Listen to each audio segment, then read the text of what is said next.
Hello everyone, welcome back to my channel. आज हम Telangana TET English question paper के grammar question step by step देखेंगे। सिर्फ correct answer ही नहीं बल्कि ये भी देखेंगे जो ऑप्शंस रॉन्ग है वो ऑप्शंस रॉन्ग क्यों है। साथ ही हर क्वेश्चन किस ग्रामर टॉपिक से रिलेटेड है, जैसे tenses, articles, prepositions, subject verb agreement, pronoun, conjunction etcetera ये भी आइडेंटिफाई करेंगे। ठीक है, तो let's start with the first one. So ये है लैंग्वेज टू इंग्लिश, 26 क्वेश्चंस है। मैं आपको हाफ क्वेश्चंस पार्ट 1 में एक्सप्लेन करूंगी ताकि वीडियो लेंदी ना हो। फिर मैं नेक्स्ट पार्ट 2 में रिमेनिंग क्वेश्चंस आपको एक्सप्लेन करूंगी विद ऑल ग्रामर रूल्स। ये फर्स्ट जो है सो कॉम्प्रिहेंशन पैसेज है फ्रॉम 61 टू 65। ये कॉम्प्रिहेंशन पैसेज मैं आपको नहीं बता रही हूँ क्योंकि हर वक्त कॉम्प्रिहेंशन पैसेज डिफरेंट रहता, तो आप अच्छे से पढ़ के एनालाइज करके आप अपनी अंडरस्टैंडिंग से आंसर कर सकते। सब सेक्शन नंबर 2, यहाँ से ग्रामर क्वेश्चन स्टार्ट होते। सो ये पार्ट 1 है। तो अभी हम देखेंगे question number 66। Question is Sumit is dash of the two brothers. तो ये है कंपैरेटिव डिग्री। सो क्वेश्चन का मीनिंग है कि दो भाइयों में सुमित छोटा है। हमें इसका करेक्ट ऑप्शन आइडेंटिफाई करना है। यहाँ पर सेंटेंस में फ्रेज है ऑफ द टू ब्रदर्स। ये फ्रेज है। टू पर्सन्स या थिंग्स के बीच में कंपैरिजन होता है तो जनरली हम कंपैरेटिव डिग्री यूज करते हैं। डिग्री ऑफ कंपैरिजन जैसे कि पॉजिटिव, कंपैरेटिव एंड सुपरलेटिव। सो ये डिग्रीज ऑफ कंपैरिजन है। तो जब हम किसी दो पर्सन्स और थिंग्स के बीच में कंपैरिजन करते हैं तब हम कंपैरेटिव डिग्री यूज करते हैं। यहाँ पे एक एग्जांपल देखो, जैसे कि यंग, ये पॉजिटिव है, इसका कंपैरेटिव डिग्री क्या होगा? यंगर। सुपरलेटिव क्या होगा? Youngest. Comparative degree E R से एंड होता। ठीक है, तो यहां पर देखो ऑप्शंस है the younger, an younger, a younger, younger. तो करेक्ट ऑप्शन है द यंगर। क्वेश्चन क्या है? Sumit is the younger of the two brothers. यहाँ पर कंपैरिजन सुमित का अपने दो भाइयों से हो रहा। देखो यहाँ पर देखो एन यंगर। एन यंगर क्यों रॉन्ग है? क्योंकि younger begins with the consonant sound Y. ठीक है, एंड अ यंगर क्यों नहीं है? क्योंकि a younger alone does not correctly express the comparison between these two brothers. सिर्फ अ यंगर से हम करेक्टली कंपैरिजन नहीं कर सकते दो भाइयों में।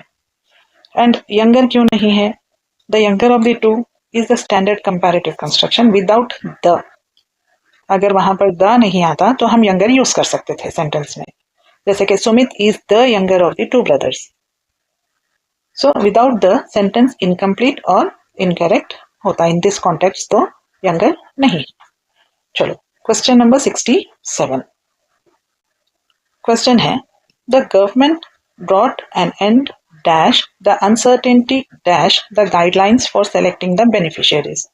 Choose the correct option that can complete the given sentence. ये टॉपिक है प्रेपोजिशंस की। दो प्रेपोजिशन कॉम्बिनेशंस टेस्ट किए गए हैं, तो यहाँ पर करेक्ट है टू एंड अबाउट। टू और अबाउट यहाँ पर करेक्ट प्रेपोजिशन है क्योंकि ये एक फिक्स्ड एक्सप्रेशन है। ठीक है, यहाँ पर क्या है क्वेश्चन में? The government brought an end dash. यहाँ पर ब्रॉट एन एंड क्या है? ये एक फिक्स्ड एक्सप्रेशन है, तो इसके लिए मीनिंग है कि किसी चीज को एंड करना, खत्म करना। तो यहाँ पर क्या है? The government brought an end to, ये है फर्स्ट प्रेपोजिशन। ये एक एग्जाम्पल देखो, the agreement brought an end dash the dispute. यहाँ पर क्या आएगा? प्रेपोजिशन टू, क्योंकि ब्रॉट एन एंड ये एक फिक्स्ड एक्सप्रेशन है, किसी चीज को एंड करना या खत्म करना। देयरफॉर फर्स्ट ब्लैंक में क्या आएगा? टू। और uncertainty dash, uncertainty about something, किसी पर्टिकुलर थिंग के बारे में अनसर्टेन रहना। अनसर्टेनिटी अबाउट द फ्यूचर, हमें नहीं पता होता है फ्यूचर में क्या होने वाला है। Uncertainty about the result. Okay, therefore second blank is about. अब यहाँ देखो by about is wrong. Why? Bring an end, ये वाला ब्रिंग एन एंड बाय, ये स्टैंडर्ड कंस्ट्रक्शन नहीं है. So the correct expression is bring an end to. That means the government brought an end to the uncertainty about the guidelines for selecting the beneficiaries. यहाँ पर in on ये भी wrong है क्योंकि bring an and in wrong होगा और nor uncertainty on the guidelines ये भी रॉन्ग होगा, ये और ये. और about this, bring an end about something, the fixed combination is bring an end to something, ये वाला. चलो क्वेश्चन नंबर 68. क्वेश्चन है all the efforts to end the war went in vain. ठीक है, the expression went in vain means, ये went in vain जो expression है इसका क्या मतलब है. ये idioms और vocabulary ग्रामर टॉपिक है. तो यहां पर देखो इन वेन का मीनिंग है without success, means without achieving the desired result. इसका मीनिंग है जैसे कि कोशिश की लेकिन रिजल्ट नहीं मिला. यहाँ पर देखो अब हमको बताना है वेंट इन वेन मीन्स हम क्या बोल सकते हैं. यहाँ पे करेक्ट ऑप्शन है all the efforts to end the war went in vain. That means produced no results. कोशिश की लेकिन रिजल्ट नहीं मिला, ये इसका मीनिंग है. Went as per the plan ये रॉन्ग है. इन वेन का मीनिंग होता है, इन वेन का meaning as per the plan नहीं होता. इन वेन इसका meaning as per the plan नहीं होता. प्रोड्यूस द इंटेंडेड रिजल्ट्स ये रॉन्ग है क्योंकि ये तो एग्जैक्टली ऑपोजिट मीनिंग है. एंड स्टॉप द वॉर ये भी रॉन्ग है क्योंकि सेंटेंस सिर्फ एफर्ट्स की फेलियर बता रहा है. It does not mean the war has stopped. ठीक है, so meaning है he tried but his attempt was unsuccessful. Question number 69 is the dash from two countries met at a neutral venue for the talks. Choose the correct option to complete the sentence. ये है grammar related topic, vocabulary, spelling और word meaning.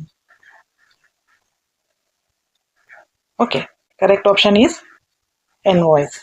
एक person who is sent to represent a country, government और organization. तो ये क्या है देखो सेंटेंस में the envoys from the two countries.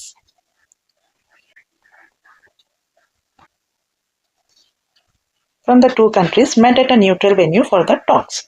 तो यहाँ पर देखो फर्स्ट वन क्यों रॉन्ग है, ये स्पेलिंग करेक्ट नहीं है, ये भी स्पेलिंग करेक्ट नहीं है. करेक्ट स्पेलिंग है ENVOYS, एनवॉयज. एनवीज क्या है, ये रॉन्ग है. Envies is the form of the verb envy. मतलब एनवी मीन्स जेलस होना किसी से. It has completely different meaning. Okay, clear with this. Question number 70. Question है गिव मी सम मनी और आई विल शूट यू. ये question है. Identify the meaning of the word और in the sentence. इस हमें जो है सो और का वर्ड और का मीनिंग इस सेंटेंस में निकालना है. तो ये टॉपिक है कंजंक्शन. यहाँ पर कंजंक्शन और ये क्या है, क्या एक्सप्रेस कर रहा, एक कंडीशन एक्सप्रेस कर रहा, एक थ्रेट एक्सप्रेस कर रहा. क्योंकि गिव मी सम मनी और आई विल शूट यू, अगर तुम नहीं दिए तो, अगर तुम मुझे पैसे नहीं दिए तो मैं तुम्हें शूट कर दूंगा. और जो है सो हमें सिंपल चॉइस नहीं दे रहा. Give me some money, if you don't then I will shoot you. So ये और क्या काम कर रहा है, यहाँ पर एक थ्रेट का काम कर रहा है, expressing condition threat. Next is if you will. This one is wrong. If के बाद नॉर्मली इस टाइप के कंडीशनल स्ट्रक्चर में और नहीं यूज होता, विल यूज होता है. एंड इफ यू डिडंट ये रॉन्ग है क्योंकि डिडंट पास्ट टेंस है but sentence is talking about immediate future consequences. क्योंकि अगर तुम मुझे पैसे नहीं दोगे तो मैं तुम्हें शूट कर दूंगा, ये इमीडिएट फ्यूचर कॉन्सिक्वेंसेस है, इसीलिए डिडंट पास्ट है, ये रॉन्ग है. सो दैट इज रॉन्ग क्योंकि so that generally purpose express करता है. जैसे कि he studied hard so that he could pass, ये है. बट हियर और give alternative consequence. Clear. Next question number 71. Read the sentences. Okay, यहाँ पर ABCD ये 4 सेंटेंसेस दिए हुए हैं. We have to choose the correct sequence to make it a meaningful paragraph. ये टॉपिक है सेंटेंस सीक्वेंसिंग। ओके, पैराजम्बलिंग ये topic है। तो यहाँ पर स्टेप बाय स्टेप देखो। सबसे पहले आएगा सी। सबसे पहले सी। A stranger came into Srija's life and friendship developed quickly between them. ये फर्स्ट है, क्योंकि a stranger, this introduces the stranger and the friendship, ये इंट्रोड्यूस कर रहा है। इसके बाद में आएगा ए, ये फर्स्ट और ये है सेकंड, क्योंकि however a close confidant of hers was uneasy। यहाँ पर however क्या है, it shows a contrast। क्या बता रहा है, आफ्टर इंट्रोड्यूसिंग द फ्रेंडशिप, ये फ्रेंडशिप इंट्रोड्यूस करने के बाद we learned that her close friend was worried. However, a close confidant of hers was uneasy. Stranger से फ्रेंडशिप होने के बाद उसका क्लोज कॉन्फिडेंट, जो उसके बहुत ज्यादा क्लोज है, वो अनईजी हो रहा है। Next is D. The friend advised her to put some distance between her and the stranger. तो यहाँ पर क्या है, who is the friend, it refers back to the close confident introduced in A here. So ये correct है, first second third. उसके बाद आएगा fourth and the last.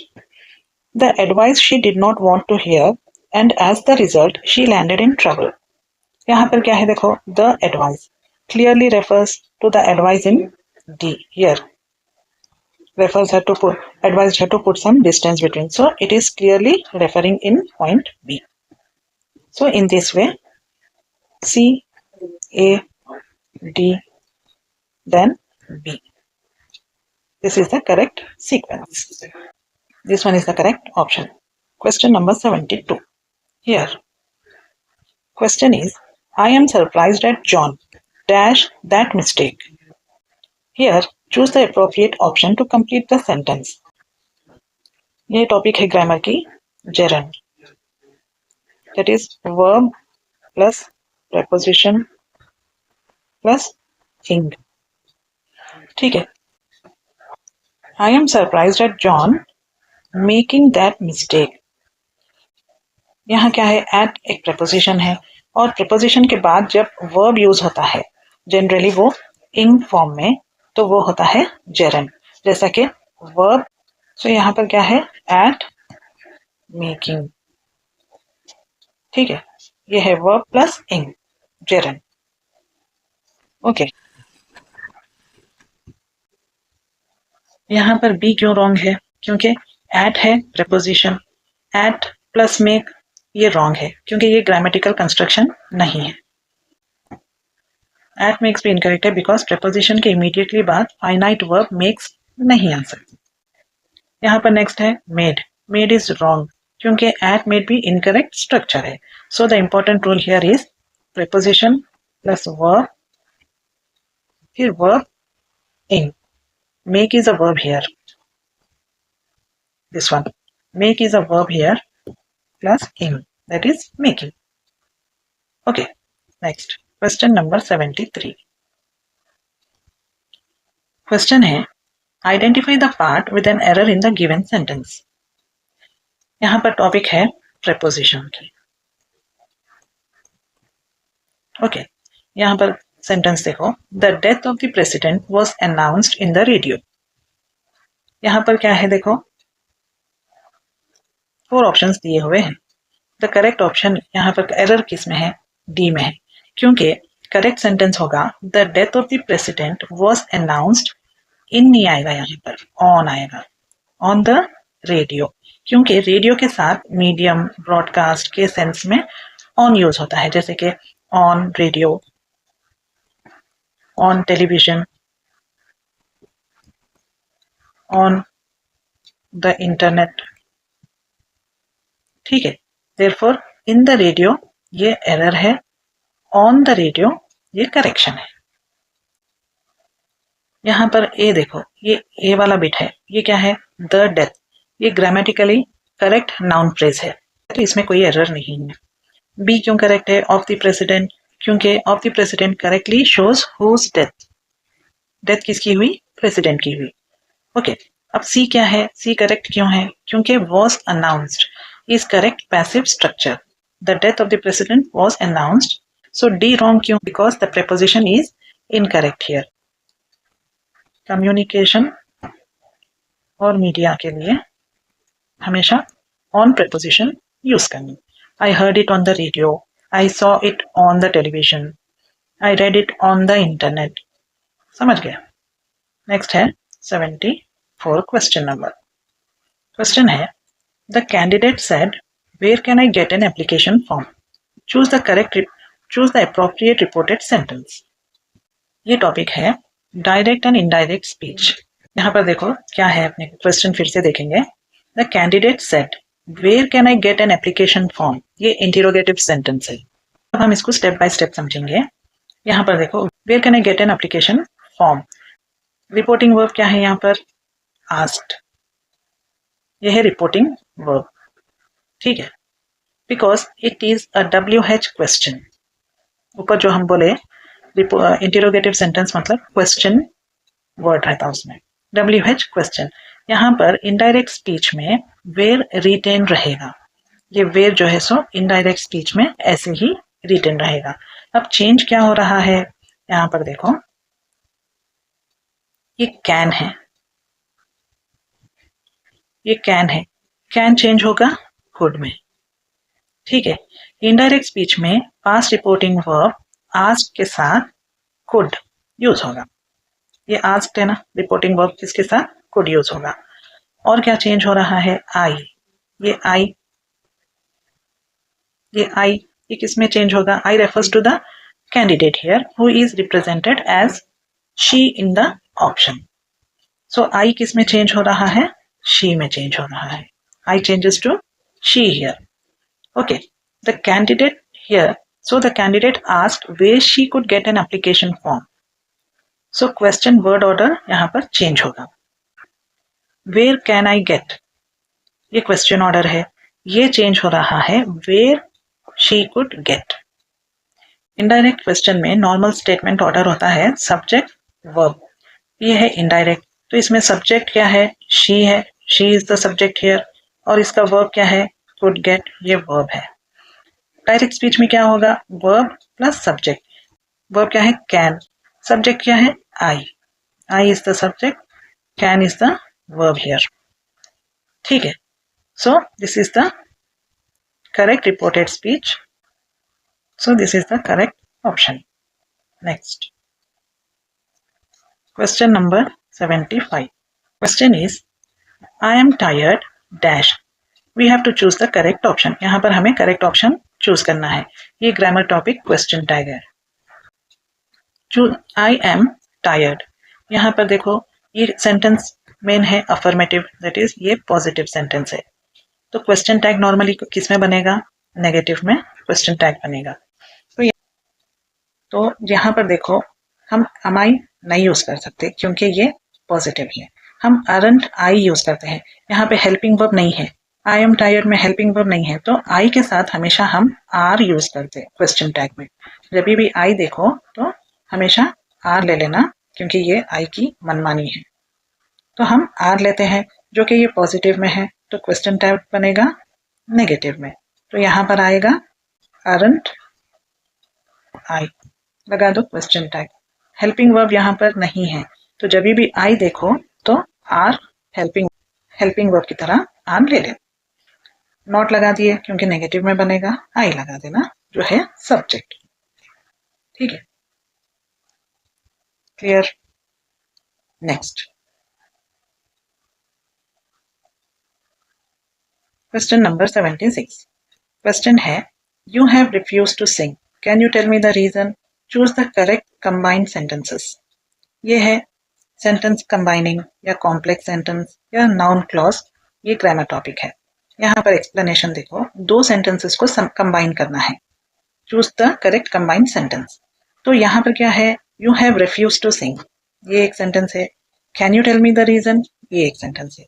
The reason को एक्सप्लेन करने के लिए हम यूज करेंगे why clause. Why clause use करेंगे हम, क्योंकि can you tell me the reason why you have refuse to sing. So notice word order here, why हो गया, plus subject plus verb. So why you have refused. Okay, so this is the correct option. Question number 77. Question is, it's never dash late dash meant. यहाँ पर देखो, ये है infinitive और fixed expression से ये टॉपिक. यहाँ है, this is a fixed English expression here. Too late to mend. ये देखो, to plus adjective plus to plus verb. ये स्ट्रक्चर है. ओके, तो यहाँ पर देखो, too late to mend. Too late to mend. Clear? ये इसका स्ट्रक्चर है. तो मीनिंग क्या है, कभी भी इतना लेट नहीं होता कि करेक्शन या रिपेयर इम्पॉसिबल हो. ये इसका मीनिंग है. समझ गया? Option 1 is correct, which is 2 and 2. Next video I will upload part 2. Thanks for watching. Do like, share and subscribe for regular videos.